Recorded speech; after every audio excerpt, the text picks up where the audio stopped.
Takaichi's bold challenge, Japanese politics in turmoil. Okay, so things have just gotten really interesting in Japanese politics. Right in the middle of winter, Prime Minister Takaichi has dissolved the government, and that means a snap election is coming. It's a huge, risky move that nobody saw coming, and it's sending shockwaves everywhere. Let's get into why this is happening right now and what it all means. Right, this is the big question, isn't it? Why now? An election in the dead of winter is just not normal. It's caught everyone completely off guard, especially the opposition.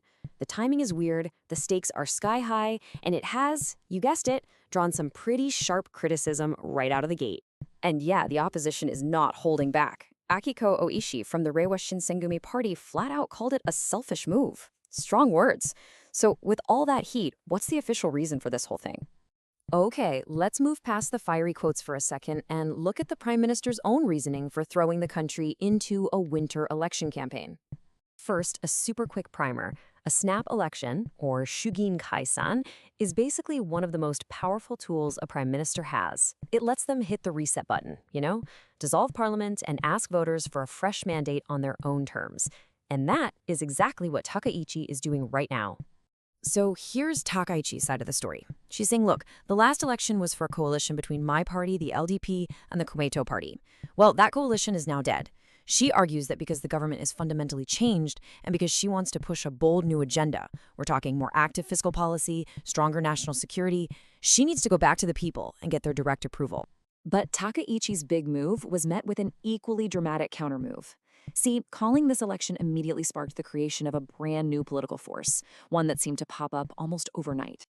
And this is it, the Centrist Reform Alliance. It was formed at the 11th hour, and get this, it brings together the center-left Constitutional Democratic Party, or CDP, and, wait for it, the LDP's former coalition partner, Komeito. This is a huge deal. For decades, the LDP counted on Komeito's powerful voter base to win. This new alliance is a genuine earthquake in Japanese politics. And this is where things get, well, awkward. At the heart of this new alliance is a massive contradiction. Just look at the Honoko base relocation issue in Okinawa, a super divisive topic that's been debated for years. The CDP has been against it, Komeito has been for it. We're not talking about a minor disagreement here. This is a deep ideological split between these new bedfellows. So, as you can imagine, this long-standing disagreement has instantly become the new alliance's biggest weakness.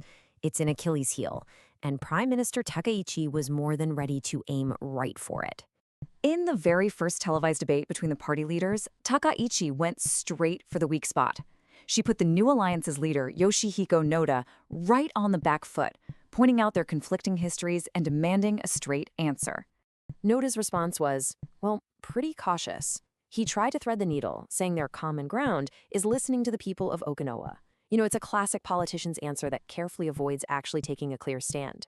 But the pressure didn't stop with the prime minister. Another opposition leader, Mizuho Fukushima, jumped right in. She just cut through all the political speak and demanded a simple answer. Are you for it or against it? You could just feel the tension in the room. This whole exchange just perfectly sums up the new party's problem. After all that pressure, the official position they managed to agree on is a cautious stance. It's a compromise, sure, but it really shines a spotlight on just how fragile this new political marriage actually is. But let's not get ahead of ourselves. This election is a massive gamble for Takaichi, too. Even though she's exposed her opponent's weakness, her own strategy is loaded with enormous risks. First off, there's the cost. Critics like Akiko Oishi are all over this point. This snap election is going to cost Japanese taxpayers an estimated 700 billion yen. That is a huge number, especially with the economy being what it is, and it makes for a very powerful line of attack. And then there's the economic risk, which is frankly a little terrifying. Analyst Yoichi Masazoe made a really chilling comparison between Takaichi's big idea, an unfunded tax suspension, and the policies of former UK Prime Minister Liz Truss. Remember Trussonomics? That experiment ended in total market chaos and the shortest term for a PM in British history. Masazoe is warning that a similar market rejection, a triple low that hits stocks, bonds, and the yen, could happen in Japan.